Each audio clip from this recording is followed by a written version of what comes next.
नमस्कार बहनों और साथियों, आज हम एक बहुत जरूरी विषय पर बात करेंगे। FCM IV iron infusion, FCM injection जो लग रहा है उसके बारे में हम आपको इस वीडियो के अंदर विस्तार से बताएंगे। और यह जानकारी खास तौर पर आशा, एएनएम, सीएचओ और सभी स्वास्थ्य कर्मियों के लिए है, ताकि आप गर्भवती महिला को सही मार्गदर्शन दे सके। इस वीडियो को अंत तक जरूर देखें, क्योंकि इसमें पूरी ट्रेनिंग दी गई है। तो इस वीडियो का उद्देश्य यह है कि हम सबको यह साफ पता हो कि एफसीएम क्या है, कब देना है, किसे नहीं देना है, डोज कैसे निकालनी है और महिला को कैसे समझाना है, ताकि फील्ड में कोई गलती न हो और मां बच्चा सुरक्षित रहे। जब गर्भवती बहन के शरीर में खून की कमी होती है तो उसे एनीमिया कहते हैं। ये सबको पता है, खून की कमी होती है तो उसे एनीमिया कहते हैं। ऐसी स्थिति में महिला को बहुत कमजोरी, चक्कर आना, सांस फूलने जैसी समस्या होती है। अगर समय पर इलाज न हो तो मां और बच्चे दोनों को खतरा हो सकता है। इसलिए सही समय पर सही इलाज बहुत जरूरी है। एफसीएम एक ऐसा आयरन इंजेक्शन है जो आईवी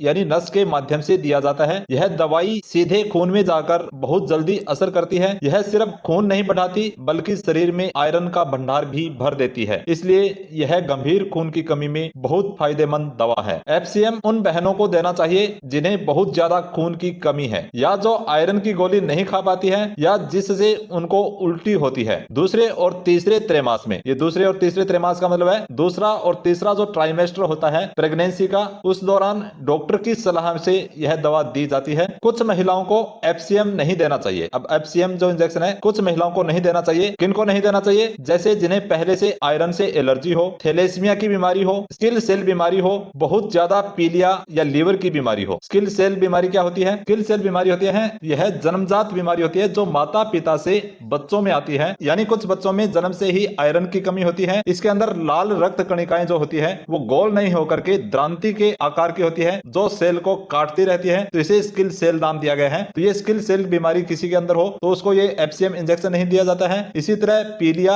और लीवर की बीमारी है तो उसको भी एफसीएम इंजेक्शन नहीं देना चाहिए। ऐसी स्थिति में हमेशा डॉक्टर की सलाह जरूरी है। जो मैंने आपको ऊपर बताया है कि जिसके अंदर आयरन से एलर्जी हो, थैलेसीमिया हो, स्किल सेल बीमारी हो, पीलिया हो, लीवर की बीमारी हो, तो उनको डॉक्टर से सलाह लेकर के ही यह इंजेक्शन देना चाहिए। बिना डॉक्टर की सलाह के इंजेक्शन नहीं देना चाहिए। अगर कोई बहन पहले से आयरन सुक्रोज, यहां पर ध्यान से देखेंगे, यदि कोई बहन पहले से आयरन सुक्रोज का इलाज ले रही है, यानी पहले से उसके आयरन सुक्रोज लग रहे हैं, तो उसका इलाज बीच में नहीं बदलना है। जैसा चल रहा है वैसा ही चलने देना है। नया कोई बदलाव डॉक्टर की अनुमति से ही होगा। यानी जिसके आयरन सुक्रोज इंजेक्शन लग रहे हैं, आयरन सुक्रोज इंजेक्शन चल रहे हैं, उनको एफसीएम इंजेक्शन नहीं लगाना है। ये विशेष करके ध्यान रखना है। तो जो भी आशा बहन, एएनएम अपने फील्ड के अंदर किसी महिला को एफसीएम इंजेक्शन के लिए आप मोटिवेट करें, किसी को बताएं, तो आप ये पहले पता कर लें कि उनको आयरन सुक्रोज इंजेक्शन तो नहीं चल रहे, आयरन सुक्रोज इंजेक्शन तो नहीं दिए जा रहे हैं। यदि आयरन सुक्रोज इंजेक्शन पहले से उनको दिए जा रहे हैं तो उन महिलाओं को एफसीएम इंजेक्शन नहीं देना है। यहां पर यह बात ध्यान रखेंगे। आगे देखेंगे तो बहनों, यह बहुत जरूरी बात है कि एफसीएम लगने के 3 महीने तक आयरन की गोली नहीं देनी है। जब एफसीएम इंजेक्शन आप किसी महिला को लगवाते हो तो उसे आप बताएंगे कि आपको अब 3 महीने तक तो आयरन की किसी भी प्रकार की अन्य इलाज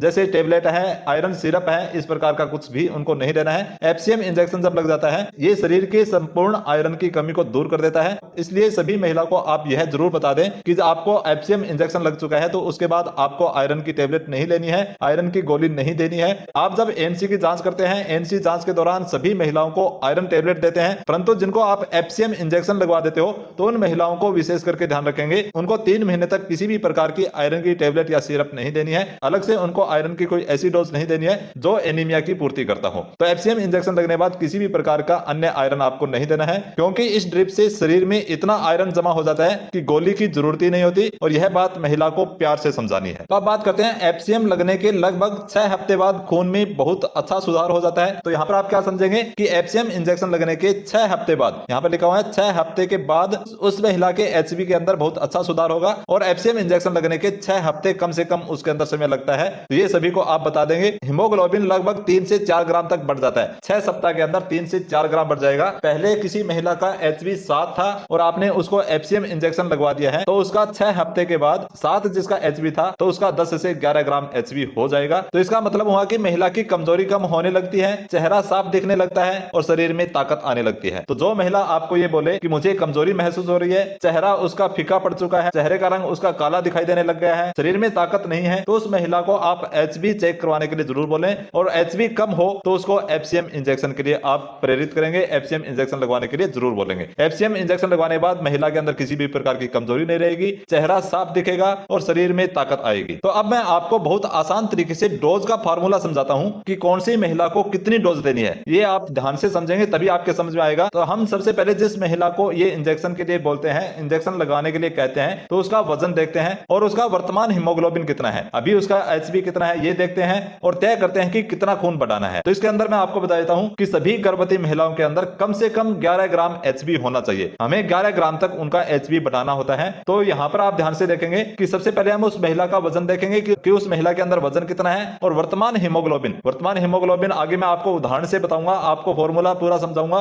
कि कितना हीमोग्लोबिन हो और कितना खून उसके अंदर बढ़ाना है। मान लीजिए किसी गर्भवती महिला का एचबी आपने चेक करवाया और उस महिला के अंदर 7 ग्राम एचबी था, तो कितना खून बढ़ाना है, हमें 11 ग्राम तक उसका एचबी लेकर के आना है। तो 11 ग्राम तक लेने के लिए हमें कितना खून उनका बढ़ाना पड़ेगा, तो 7 उसके अंदर अभी है और 11 तक लाने के लिए 4 ग्राम उनका एचबी बढ़ाना है। तो 7 से 11 लेने के लिए हमें 4 उसके अंदर और जोड़ने हैं। इसी तरह आप देखेंगे किसी महिला के अंदर वर्तमान में 8 एचबी है और उसका 11 लाने के लिए हमें उसके अंदर हमें 3 ग्राम एचबी बढ़ाना है। किसी के अंदर 9 एचबी है तो उसका 11 लाने के लिए हमें 2 ग्राम और एचबी उनका बढ़ाना पड़ेगा। इसी तरह किसी महिला के अंदर 10 ग्राम एचबी है तो उसका केवल 1 ग्राम एचबी हमें बढ़ाना है। इसके अंदर हम बताते हैं कि किसी महिला के अंदर 5 ग्राम से लेकर के और 9.9 ग्राम तक किसी में एचबी है तो उसको हम एफसीएम इंजेक्शन लगवाने के लिए सलाह देते हैं। 5 ग्राम से लेकर के 9.9 के बीच में किसी में एचबी होता है। तो यहाँ पर मैंने आपको बताया कि इसका ये फॉर्मूला होता है कितना ग्राम उनका एचबी बढ़ाना है, कितनी उनकी डोज लगेगी। तो यहाँ पर आप सभी ये फॉर्मूला जरूर देख लें। ये फॉर्मूला हो सकता है कि आशा के लिए यहाँ पर जरूरी नहीं है, परंतु जो एनएम है या महिला स्वास्थ्य कार्यकर्ता जो भी इस इंजेक्शन को लगाते हैं, हॉस्पिटल के अंदर लगाते हैं, तो उनको ये फॉर्मूला याद कर लेना चाहिए और उनको ये पता होना चाहिए कि कितना उसके एचबी है और कितने एमजी की डोज हमें उनको देनी है। तो इस फॉर्मूले से उसकी डोज निकलेगी। अब यहाँ पर देखें कुल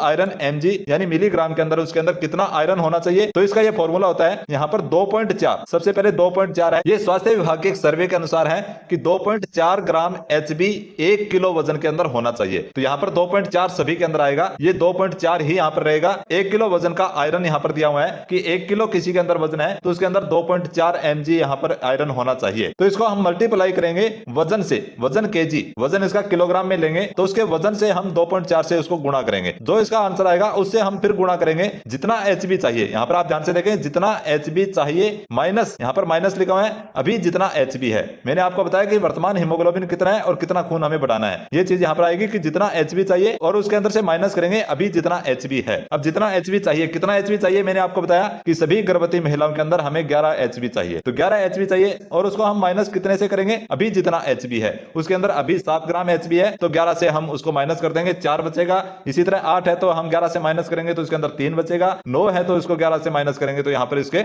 2 एचबी बचेगा। तो यहाँ पर जो आंसर आता है उससे हम गुणा करेंगे और उसको हम जोड़ेंगे प्लस 500 से। तो जो यहाँ पर डोज निकल करके आएगी उस डोज के यहाँ पर उनको एफसीएम इंजेक्शन देना होगा। तो यहाँ पर मैंने आपको फॉर्मूला बताया। इस फॉर्मूले को हल करने के लिए स्टेप बाय स्टेप आपको आगे समझाऊंगा कि किस प्रकार से आप किसी गर्भवती महिला को इंजेक्शन देते हैं तो कितनी डोज उसको देनी है वो निकालेंगे। तो वीडियो के अंदर बने रहेंगे, एक एक पॉइंट को ध्यान से समझेंगे तभी आपके समझ में आएगा। अब यहाँ पर आप मान लीजिए किसी महिला का वजन 50 किलो है। कोई महिला है, गर्भवती महिला आपके पास आई है, उसका वजन 50 किलोग्राम है और महिला का वर्तमान एचबी, तो मैंने आपको बताया था यहाँ पर हमें उस महिला के अंदर दो चीज आपको चेक करनी है कि उसका वजन कितना है और उसका वर्तमान एचबी कितना है। तो वर्तमान एचबी उसका मान लीजिए 7 ग्राम है। तो ये दो चीज आपने उस महिला के अंदर चेक कर लिया है और हमें एचबी कितना लेकर के आना है, 11 mg। मैंने आपको बताया था कि सभी गर्भवती महिला में हमें 11 एचबी चाहिए, कम से कम 11 एचबी होना चाहिए। तो यहाँ पर हमें 11 एचबी लेकर के आना है। अब एक एक करके देखते हैं, स्टेप बाय स्टेप आप इसको समझेंगे कि कितना एचबी बढ़ाना है। तो सबसे पहले हम क्या निकालेंगे, कितना एचबी बढ़ाना है। तो ये 7 ग्राम उसका वर्तमान एचबी है और उसका हमें 11 ग्राम तक लेकर के आना है। तो यहाँ पर आप देखेंगे टारगेट एचबी हमें क्या है, हमारा टारगेट है 11 लेकर के आना है और उसके अंदर वर्तमान में एचबी कितना है, 7 है। तो यहाँ पर हमने 7 कर दिया तो 11 माइनस 7 यहाँ पर हम करेंगे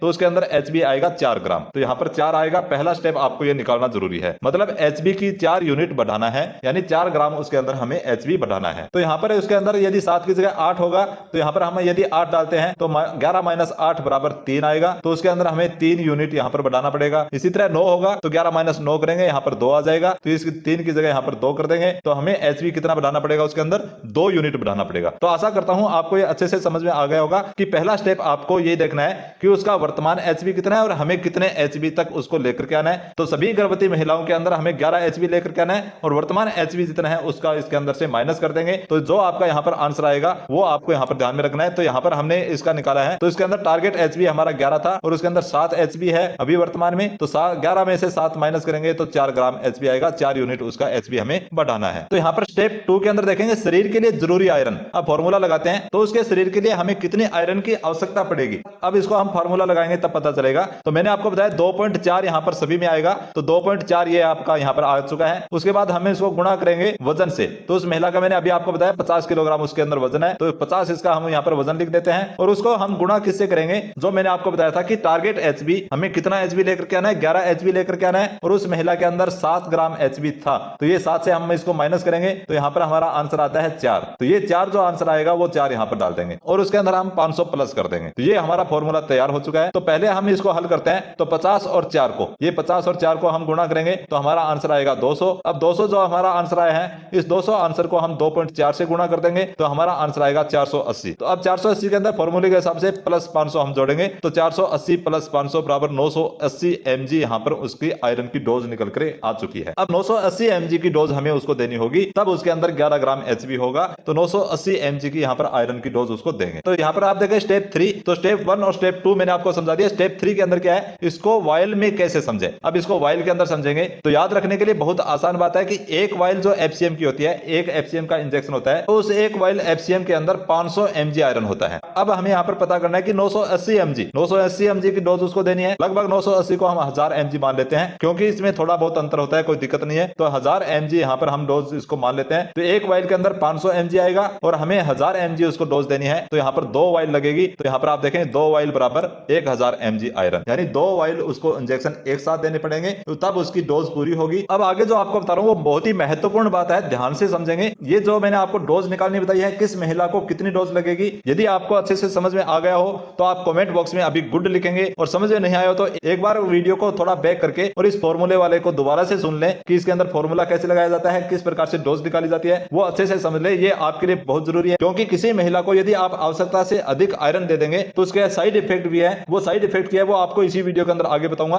अब यहाँ पर ध्यान रखने वाली बात यह है कि प्रेगनेंसी में कुल डोज 1500 mg से ज्यादा नहीं देनी है। एक प्रेगनेंसी के अंदर, एक गर्भावस्था के अंदर 1500 mg से ज्यादा डोज नहीं देनी है। और एक हफ्ते में, यहाँ पर यह भी ध्यान रखेंगे कि एक हफ्ते के अंदर 1000 mg से ज्यादा नहीं देनी है। एक पूरे गर्भावस्था के दौरान 1500 mg से ज्यादा नहीं देनी, और एक हफ्ते के अंदर 1000 mg से ज्यादा नहीं देना है। तो ये भी आपको यहाँ पर ध्यान रखना जरूरी है कि कोई महिला ये कह दे कि मेरे अंदर ज्यादा एचबी बढ़ जाएगा, मैं 2 इंजेक्शन लगवा लेती हूँ, 2 इंजेक्शन लगवाने से उस महिला के अंदर साइड इफेक्ट आएंगे। किसी भी महिला को 1500 mg से ज्यादा यहाँ पर डोज नहीं देनी है। एक हफ्ते के अंदर 1000 mg से ज्यादा डोज नहीं देनी है, ये ध्यान रखेंगे। और यह नियम इसलिए कि ताकि शरीर में आयरन ज्यादा न हो। अब ये एफसीएम इंजेक्शन जो कैसे लगाना है, एफसीएम इंजेक्शन मैंने ये आपको डोज निकालना बता दिया। अब हम बात करेंगे इंजेक्शन लगाना कैसे है। तो एफसीएम को हमेशा नॉर्मल सलाइन एनएस जो होता है उसके अंदर मिला करके देना है, और यह दवा केवल आईवी नस में ही लगती है, आईवी इंजेक्शन लगता है। इसे आईएम मांस में या ऐसी त्वचा के नीचे नहीं लगाया जाता है। इंट्रामस्कुलर और सबकुटेनियस इस इंजेक्शन को नहीं दिया जाता है, और धीरे धीरे ड्रिप के रूप में लगेगा। और उस पूरे इंजेक्शन को लगने में कम से कम 15 मिनट का समय लगना चाहिए। 15 मिनट से ज्यादा समय लगे तो कोई दिक्कत नहीं है, परंतु 15 मिनट से पहले उसको यह इंजेक्शन नहीं लगना चाहिए, ये ध्यान रखेंगे। ड्रिप लगने के बाद महिला को 30 मिनट तक बैठाकर देखना बहुत जरूरी है, यानी 30 मिनट तक आप अपनी निगरानी में उसको बैठा करके रखेंगे। किसी भी प्रकार की कोई साइड इफेक्ट तो नहीं आ रहा है उस महिला के अंदर, किसी भी प्रकार की कोई दिक्कत तो नहीं है, ये आपके सामने उसको 30 मिनट तक वहां पर रोकेंगे। अगर उस 30 मिनट के अंदर किसी महिला को चक्कर आ रहे हो, घबराहट या दाने दिखाई दे रहे हो, तो तुरंत दवा रोकनी है और डॉक्टर को बताना है। और हल्की परेशानी जैसे सिर दर्द है, हल्की उल्टी या चक्कर आना आम बात है, ये मैंने आपको बताया। इसके साइड इफेक्ट हल्का सिर दर्द होगा, थोड़ी उल्टी आ सकती है और हल्के चक्कर आना इसके अंदर आम बात है। लेकिन अगर बहुत ज्यादा घबराहट है, सांस लेने में दिक्कत है, तो उसे तुरंत इमरजेंसी समझा जाता है। अब मैंने आपको बताया था कि किसी को आवश्यकता से अधिक डोज नहीं देनी है, तो यहाँ पर आप इस बात को समझेंगे। अगर गलती से ज्यादा दवा लग जाए तो शरीर में ज्यादा आयरन जमा हो सकता है, जिससे जोड़ों में दर्द, कमजोरी, शरीर में भारीपन महसूस होता है। आयरन की मात्रा यदि शरीर के अंदर ज्यादा हो जाएगी तो उस महिला को जोड़ों में दर्द रहना शुरू हो सकता है, कमजोरी महसूस हो सकती है और शरीर में भारीपन महसूस हो सकता है। ऐसी स्थिति में तुरंत डॉक्टर को बताना जरूरी है। और इसके अंदर बायोमेडिकल वेस्ट के हिसाब से खाली शीशियां जो है, सिरिंज है, कचरे को सही तरीके से बायोमेडिकल वेस्ट के अंदर फेंकना जरूरी है, ताकि संक्रमण न फैले। आप यदि स्वास्थ्य कार्यकर्ता है और इस वीडियो को देख रहे हैं तो आप कमेंट बॉक्स में ये लिख करके जरूर बताएंगे कि उस इंजेक्शन की जो खाली शीशी है वो बायोमेडिकल वेस्ट के कौन से कलर के डस्टबिन में जाएगी, ब्लू, व्हाइट या येलो, कौन से कलर के डस्टबिन में जाएगी, वो आप कमेंट बॉक्स में लिख करके जरूर बताएंगे। अब हम बात करते हैं गर्भवती महिला को एफसीएम लगाने के फायदे। गर्भवती महिला को ये एफसीएम इंजेक्शन क्यों लगवाने चाहिए। आप आशा है, आप एएनएम है, अपने क्षेत्र की गर्भवती महिला को इंजेक्शन लगवाने के लिए आप बताएंगे। आप उस गर्भवती महिला को क्या बताएंगे कि वो इंजेक्शन लगवाने के लिए तैयार हो, वो इंजेक्शन लगवाए, क्योंकि हमें हर गर्भवती महिला के अंदर 11 ग्राम HB लेकर के आना है। सभी गर्भवती महिलाओं के अंदर 11 ग्राम HB होना चाहिए। इस प्रकार के हमें प्रयास करने हैं। तो अब मैं आपको बहुत ही आसान भाषा में समझाना चाहूंगा कि FCM आयरन ड्रिप लगाने से क्या क्या फायदे होते हैं। तो सबसे पहला फायदा यह है कि आपके शरीर में खून की कमी बहुत तेजी से ठीक होती है। शरीर में पूरा खून होता है तो आपको चक्कर नहीं आते हैं, कमजोरी नहीं रहती है और काम करने की ताकत बढ़ जाती है। तो दूसरा इसका बहुत बड़ा फायदा है, वो क्या है? यह दवा बच्चे तक पूरा पोषण पहुंचाने में मदद करती है। यानी गर्भवती महिला के गर्भ के अंदर जो बच्चा पल रहा है उस बच्चे तक पूरा पोषण पहुंचाने में मदद करती है। जब मां का खून सही रहता है तो बच्चे को ऑक्सीजन और पोषण अच्छे से मिलता है, जिससे बच्चा स्वस्थ और मजबूत पैदा होता है। तो ये आप हर गर्भवती महिला को बताएंगे। यदि आपके अंदर आयरन की कमी नहीं रहेगी, HB अच्छा होगा, तो आपका बच्चा स्वस्थ होगा और मजबूत होगा। जो भी महिला अपने बच्चे को जन्म देना चाहती है वो ये नहीं चाहती कि उनका बच्चा कमजोर पैदा हो, उनका बच्चा मजबूत नहीं हो। तो ये आप उन सबको बताएंगे कि यदि आपके अंदर आयरन की मात्रा पूरी होगी, आप FCM इंजेक्शन लगवाएंगे तो आपका बच्चा स्वस्थ होगा और मजबूत पैदा होगा। तीसरा बड़ा फायदा इसका क्या है? डिलीवरी के समय ज्यादा खतरा नहीं रहता है। डिलीवरी के समय ब्लड लॉस होने की वजह से महिला को भी खतरा रहता है, महिला की मृत्यु तक हो जाती है, ये सबको पता है। तो डिलीवरी के समय यदि आपके अंदर HB पूरा होगा तो आपको खतरा नहीं रहेगा। जब HB अच्छा होता है तो खून बहने का खतरा कम होता है और मां जल्दी रिकवर कर जाती है। चौथा फायदा यह है कि यह ड्रिप शरीर में आयरन के भंडार को भर देती है। FCM इंजेक्शन की ड्रिप उस महिला को लगाते हैं तो ये आयरन के भंडार को उस महिला के अंदर पूर्ण कर देती है और इसलिए बार बार गोलियां खाने की भी जरूरत नहीं पड़ती है। 3 महीने तक आयरन की गोली नहीं देनी पड़ती, यानी रोज रोज का गोली खाने से भी छुटकारा यहाँ पर मिल जाता है। पांचवा फायदा इसका यह है कि इसके अंदर प्रेगनेंसी के समय होने वाली कुछ बीमारियां हैं, जैसे सांस फूलना, दिल की धड़कन तेज होना, थकान, इन सब में बहुत आराम मिलता है। अब हम बात करते हैं सबसे जरूरी बात है कि यह इंजेक्शन सुरक्षित है, डॉक्टर की निगरानी में दिया जाता है और इससे मां और बच्चा दोनों सुरक्षित रहते हैं, इसलिए डरने की कोई जरूरत नहीं है। यह दवा आपकी और आपके बच्चे की सुरक्षा के लिए है। यदि कोई गर्भवती महिला भी यह वीडियो देख रही है तो आपको अपने नजदीकी स्वास्थ्य केंद्र पर, आंगनबाड़ी केंद्र पर संपर्क करके आपको यह इंजेक्शन लगवा लेना चाहिए। आप अपना HB चेक करवाएं, आपके अंदर यदि HB कम है तो आपको यह इंजेक्शन आवश्यक रूप से लगवाना चाहिए। तो अब हम कुछ बहुत जरूरी सवालों के जवाब यहाँ पर आसान भाषा में समझेंगे जो अक्सर फील्ड में पूछे जाते हैं। तो जो भी आशा वर्कर है, जो भी NM है, जो फील्ड में जाती है, किसी गर्भवती महिला को इस इंजेक्शन के बारे में बताती है तो वो आपसे प्रश्न करते हैं। उन प्रश्नों का जवाब आपका क्या होगा? तो बहुत से लोगों का सवाल होता है कि क्या FCM इंजेक्शन देने से पहले टेस्ट डोज लगानी जरूरी है? ये सभी स्वास्थ्य कार्यकर्ता जो डोज लगाते हैं उनके लिए भी जरूरी है, उनसे भी इस प्रकार का प्रश्न पूछा जा सकता है। तो इस प्रकार का कोई प्रश्न आपसे पूछे या आपके मन में इस प्रकार का कोई प्रश्न आता है तो इसका जवाब होता है नहीं, यानी टेस्ट डोज लगाने की आवश्यकता नहीं है। परंतु यहाँ पर आपको बताता हूँ, टेस्ट डोज देने की आवश्यकता नहीं है, परंतु टेस्ट करना जरूरी है कि उस इंजेक्शन से उस महिला को कहीं कोई एलर्जी तो नहीं है, किसी भी प्रकार की कोई दिक्कत तो नहीं हो रही है। तो आप इंजेक्शन लगाने से पहले उसको टेस्ट कर सकते हैं, परंतु टेस्ट डोज देने की आवश्यकता नहीं होती है। लेकिन फिर भी हम दवा देते समय पूरी सावधानी रखते हैं और महिला को निगरानी में रखते हैं। अब दूसरा सवाल क्या हो सकता है? दूसरा सवाल है कि FCM देने के बाद आयरन की गोली देनी है या नहीं देनी। तो ये मैंने आपको वीडियो के अंदर पहले भी बता दिया है। तो आपका साफ जवाब होगा कि FCM लगाने के बाद 3 महीने तक IFA टेबलेट नहीं देनी है, क्योंकि इस ड्रिप से शरीर में आयरन की कमी पूरी हो जाती है और शरीर के अंदर आयरन का भंडार भी भर जाता है, तो आयरन की टेबलेट लेने की आवश्यकता नहीं है। तीसरा सवाल आपके सामने हो सकता है कि FCM देने के बाद खून कितने दिन में बढ़ता है। तो बहनों, मैं आपको बता देता हूं कि FCM इंजेक्शन जो होता है वो लगभग 6 सप्ताह के बाद खून यानी हीमोग्लोबिन को 3 से 4 ग्राम प्रति डेसीलीटर तक बढ़ा देता है। 3 से 4 ग्राम बढ़ा देता है 6 सप्ताह के अंदर, 1.5 महीने के अंदर। यानी अगर HB पहले 7 ग्राम था तो लगभग 10 से 11 ग्राम उसका पहुंच जाता है। अब चौथा सवाल आपके सामने हो सकता है कि अगर महिला पहले से आयरन सुक्रोज इंजेक्शन ले रही है, ये भी मैंने आपको वीडियो के अंदर पहले बता दिया है कि आयरन सुक्रोज इंजेक्शन पहले से ले रही है, तो ऐसे केस के अंदर हम इलाज को बीच में नहीं बदलते। मैंने बताया था कि आयरन सुक्रोज इंजेक्शन यदि पहले से चल रहे हैं तो उस इलाज को हम बदलेंगे नहीं, उस महिला को हम FCM इंजेक्शन नहीं देंगे। जो इलाज चल रहा है वही जारी रखते हैं और बिना डॉक्टर की सलाह के कोई बदलाव नहीं करते हैं। पांचवा सवाल आपके सामने हो सकता है कि क्या जानबूझकर FCM की डोज कम देनी चाहिए? क्या जानबूझकर FCM की डोज कम देनी चाहिए? तो इसका जवाब है नहीं, यानी जानबूझकर FCM की डोज कम नहीं देनी है। FCM की डोज डॉक्टर द्वारा बताए गए फॉर्मूले के अनुसार ही दी जाएगी। फॉर्मूला मैंने आपको बता दिया है कि कितनी डोज किस महिला को लगाई जाती है, वो उस फॉर्मूले के हिसाब से, उस डोज के हिसाब से उस महिला को डोज देनी चाहिए, कम नहीं देनी चाहिए। बिना कारण कम डोज देना सही नहीं होता है, क्योंकि इसे खून पूरी तरह नहीं बढ़ता है। तो बहनों, यही सभी जरूरी सवाल थे। इन जवाबों को आप हमेशा याद रखें ताकि फील्ड में कोई भ्रम पैदा न हो। तो बहनों और साथियों, आज की यह जानकारी सिर्फ एक वीडियो नहीं है, बल्कि हर माँ और बच्चे की सुरक्षा का संदेश है। आप इसे हर घर तक पहुंचाइए ताकि कोई भी गर्भवती बहन खून की कमी से कमजोर न रहे। वीडियो को लाइक कर देंगे, चैनल को सब्सक्राइब जरूर कर लें और ज्यादा से ज्यादा वीडियो को शेयर करें, क्योंकि यह जानकारी आपको हर गर्भवती महिला तक ये पहुंचानी है। हर गर्भवती महिला को ये वीडियो आप जरूर शेयर करें, उनको बताएं, उनको समझाएं कि FCM इंजेक्शन कितना फायदेमंद है, ये FCM इंजेक्शन क्यों लगवाना चाहिए, FCM इंजेक्शन लगवाने के क्या फायदे हैं, FCM इंजेक्शन कब लगवाना चाहिए, ये सभी सभी सवालों के जवाब मैंने आपको इस वीडियो के अंदर बताने की कोशिश की है। यदि फिर भी आपका कोई सवाल है, आप कुछ पूछना चाहते हैं, तो इस वीडियो के कमेंट बॉक्स में लिख करके बताएंगे, ताकि नेक्स्ट वीडियो के अंदर आपके हर सवाल का जवाब इसी चैनल के माध्यम से वीडियो के द्वारा आपको बता सकूं। तो चैनल को सब्सक्राइब कर लें, बेल आइकन ऑन कर लें, ताकि नेक्स्ट वीडियो जब भी इस चैनल पर आए तो आपको घर बैठे आपके मोबाइल के अंदर एक मैसेज मिल जाए कि आपके लिए इस चैनल पर कोई नया वीडियो डाला जा चुका है। तो मिलते हैं नेक्स्ट वीडियो के अंदर एक नई जानकारी के साथ। तब तक के लिए सभी को जय हिंद, वंदे मातरम।